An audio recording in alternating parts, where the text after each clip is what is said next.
তোমরা সবাই কেমন আছো? আশা করি সবাই খুব ভালো আছো। তো আজকে আমি যাচ্ছি আমার বান্ধবীর বাড়িতে অনেক দিন পরে। তো কমসে কম 1.5 বছর হয়ে গেল যে ওর সাথে আমার ফেস টু ফেস দেখা হয়নি। তো সেও আসবে ওর মার বাড়িতে, আমিও যাচ্ছি ওখানেই। তো ওখানে হচ্ছে আজকে কীর্তন, তো যাই হোক কীর্তন শুনবো প্লাস ওর সাথে একটু দেখা করব, কথা বলবো, সেটার জন্যে আর কি ওখানে যাওয়া বিশেষ করে। তো চলো নিয়ে যাচ্ছি তোমাদেরকে সাথে, ঠিক আছে? টাটা।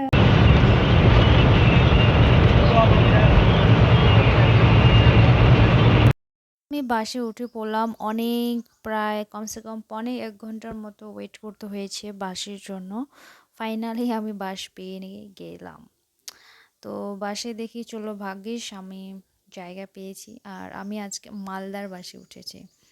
তো এইখানকার যে মানে আমাদের এদিকের, সেটা নকশালবাড়ি হোক ইয়া ইসলামপুরের সাইডে, মানে রাস্তাগুলো খুব সুন্দর লাগে, চারপাশে চা বাগান, আর মতলব কোনো ধুলো নেই, একদম পরিষ্কার, মানে এই জায়গাগুলো আমার খুব ভালো লাগে, রাস্তাগুলো বিশেষ করে। তো যাই হোক কোনো সমস্যা হয়নি, ফাইনালি আমি পৌঁছে গেলাম কোথায়, বিধাননগরে। তো বিধাননগরে এখানে দাদা দাঁড়িয়ে আছে, তো দাদার সাথে এখন যাব ওদের বাড়ি।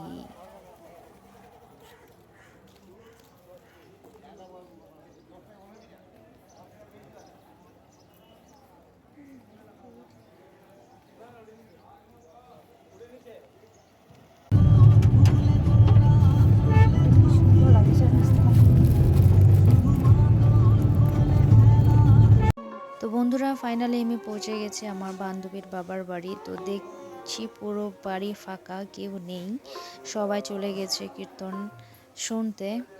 তো দেখি কে কে আছে বাড়িতে।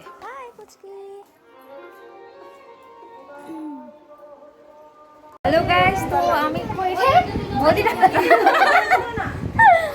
চলে আসি বৌদিদের বাড়িতে। বৌদিকে তো চিনো অনেকে। হ্যালো সবাই, কেমন আছো? সবাই আজকে আমাদের বাড়িতে চলে আসলো এই বোনটা। হ্যাঁ, কীর্তন শুনতে, কীর্তন তো শুনতে। অনেকেই ছিল। তো যাই হোক এখন আমরা যাবো কীর্তন শুনতে। চলো তোমাদেরকেও কীর্তন শোনাবো আজকে, দেখাবে পরের ভিডিওতে।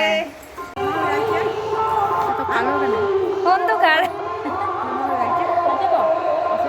হ্যালো গাইস, বলো আমরা যাব এখন কীর্তন বাড়ি। বলো আমরা যাব এখন কীর্তন বাড়ি, কীর্তন শুনতে। বলে আমি কীর্তন যাবো, আমি বাড়িতে। চলো। কি সুন্দর লাগেছে রে, কালারটা সেই হ্যাঁ,